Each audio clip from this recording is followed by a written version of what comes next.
Bonjour et bienvenue dans Vidéo Formation. Dans ce tutoriel sur l'utilisation de funménage.com, voyons le déplacement des pièces au jeu d'échecs.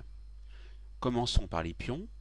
Si vous cliquez sur une case, vous voyez les déplacements correspondant avec la matérialisation en vert des cases.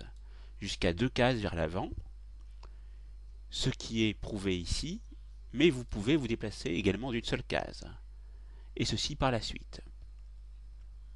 Maintenant, voyons comment se déplacent les autres pièces avec, par exemple, la tour. Vous remarquez que la tour se déplace en verticale, mais aussi en horizontale d'autant de cases qu'elle veut, aussi bien vers l'avant que vers l'arrière.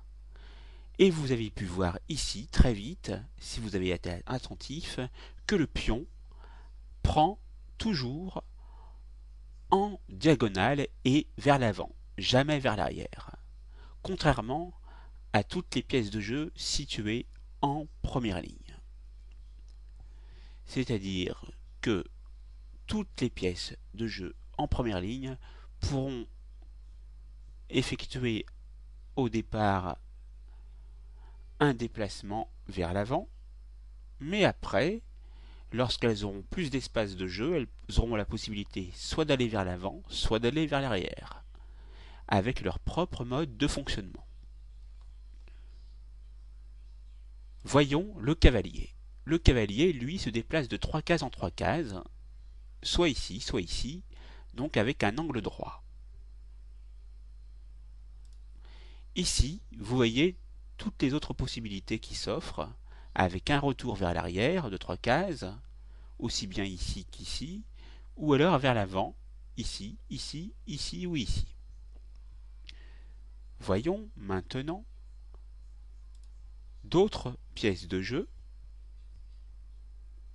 avec par exemple ici le fou, que vous retrouvez également ici, à la différence qu'ici, il s'agit d'une diagonale noire, donc seul le fou placé sur une diagonale noire pourra se déplacer sur une diagonale noire, et seul le fou placé sur une diagonale blanche pourra se positionner sur une diagonale blanche. Et ceci d'autant de cases qu'il veut, vers l'avant ou vers l'arrière.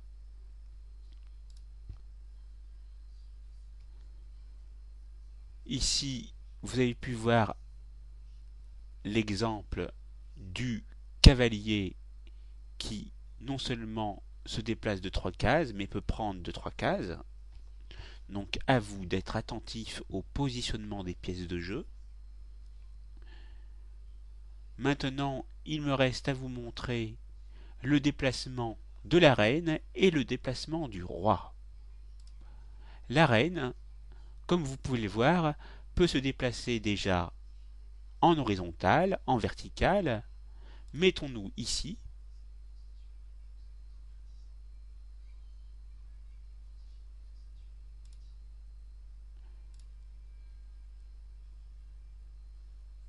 Puis déplaçons le pion de manière à avoir le plus large éventail possible